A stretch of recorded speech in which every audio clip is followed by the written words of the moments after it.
is NEOM. NEOM एक ऐसा plan जिसकी मदद से सऊदी अरब खुद को और अपनी इमेज को पूरी तरह बदलना चाहता है।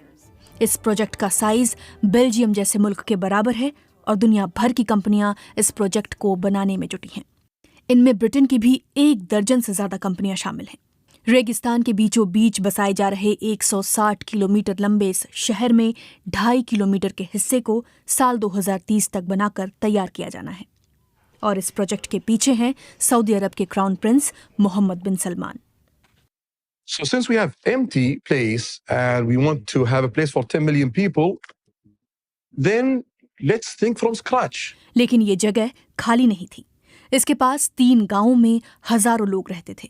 कई सालों से ये लोग यहाँ से हटाए जाने का विरोध कर रहे हैं, लेकिन प्रोजेक्ट का काम चालू रहा।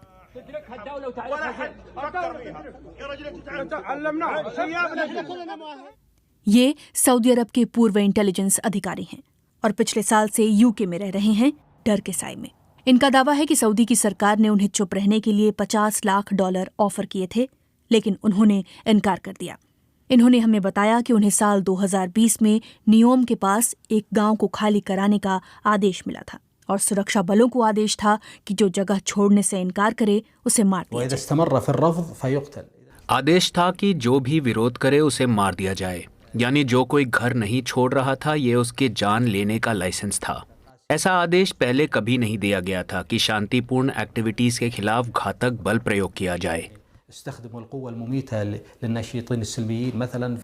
उनका कहना है कि वो तो इस मिशन से पीछे हट गए, लेकिन ये फिर भी जारी रहा। और ये है उस मिशन के बाद का दृश्य। दीवारें गोलियों से छलनी हैं। इस शख्स का नाम था अब्दुल रहीम हुवैती। उन्होंने अपना घर खाली करने से इनकार कर दिया था। सऊदी अरब के सुरक्षा बलों ने इन्हें मार डाला।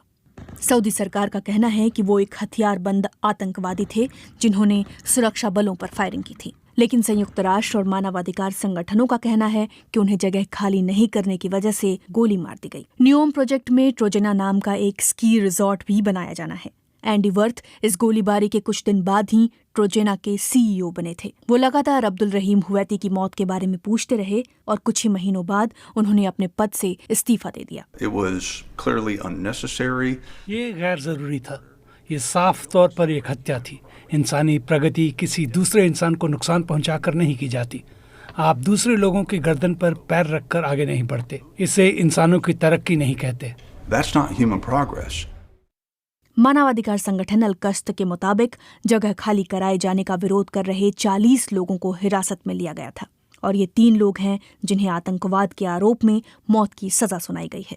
इनके बारे में हमारे सवालों का ना तो सऊदी सरकार ने कोई जवाब दिया, ना ही नियोम की तरफ से कोई प्रतिक्रिया आई। इस सैटेलाइट इमेज में आप वो गांव देख सकते हैं जहां ये रहते थे। यहाँ के घर, स्कूल और अस्पताल नक्शे से मिटा दिए गए हैं। सोलर वाटर नाम की ब्रिटिश कंपनी कुछ दिन पहले तक नियोम प्रोजेक्ट में काम कर रही थी, लेकिन इन्होंने $12.5 करोड़ का कॉन्ट्रैक्ट तोड़ लिया। एक इंटरव्यू में इस कंपनी के प्रमुख ने कहा कि इस प्रोजेक्ट में काम करने वाली कंपनियों को बहुत कुछ करने की जरूरत है। मुझे लगता है कि ये प्रोजेक्ट भविष्य को बेहतर नहीं बना रहा, ये तबाही फैला रहा है। अगर उनके रहते वहाँ पर कई चीजें हो रही हैं तो आप उसे नजरअंदाज नहीं कर सकते।